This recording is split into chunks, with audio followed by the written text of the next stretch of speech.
Musta po mga bro? Musta po kayo ngayong araw na ito mga bro? Sana sa mabuti kayong kalagayan mga bro.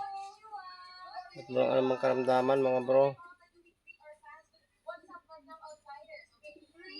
Medyo malungkot po tayo ngayon mga bro. Medyo nawalan tayo ng isa na namang kalapati mga bro. Nawala na naman yung isang ating breeder mga bro.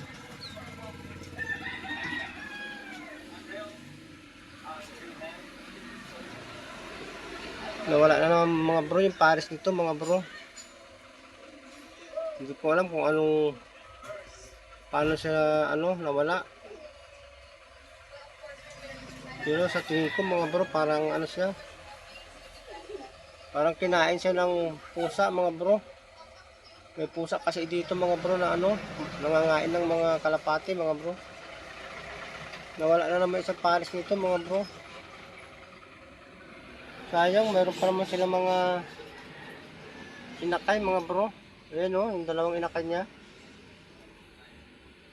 Yan yung dalawang inakay na mga bro na iniwan ng nanay nila mga bro. At ito naman yung pares niya mga bro. Sayang bro, masipag pa naman silang mangitlog. At magaling din magpakain ng mga anak nila mga bro. Yan yung dalawang inakay niya mga bro. Ganda pa sana ng mga bro. Ganda sana. Pero nawala na lang yung magulang nila isa mga bro. Meron kasi pusa dito mga bro. Nangangain ng mga kalapati mga bro. Bali, 3 lang kinain dito mga bro ng pusa na yon.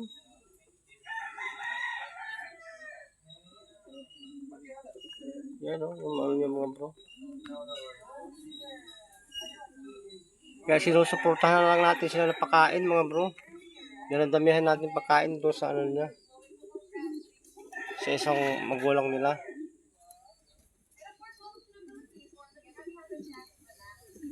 Yan na lang nag-iisa mga bro, mabubuhay sa anak niya.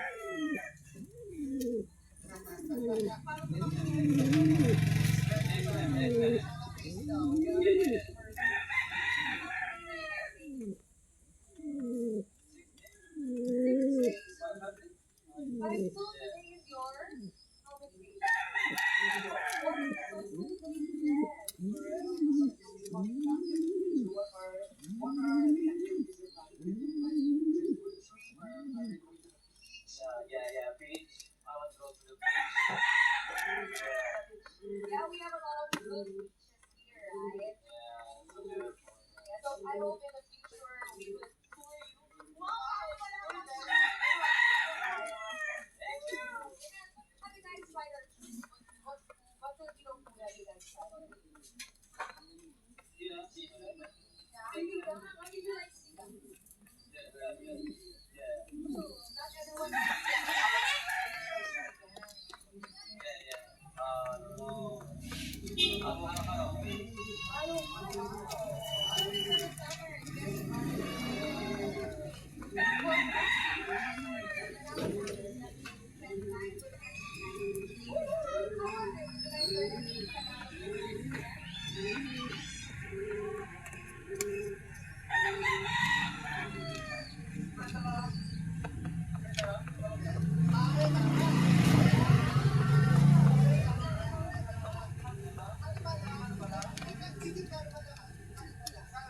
Isang white cream yung anak niya mga bro. Nagmana din dito sa tatay niya. White cream mga bro. At yung isa parang siya. Red check yata mga bro.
Sige mga bro, salamat sa panonood. Susunod na naman na update ko sa inyo mga bro. Samahan niyo ako mga bro. Okay.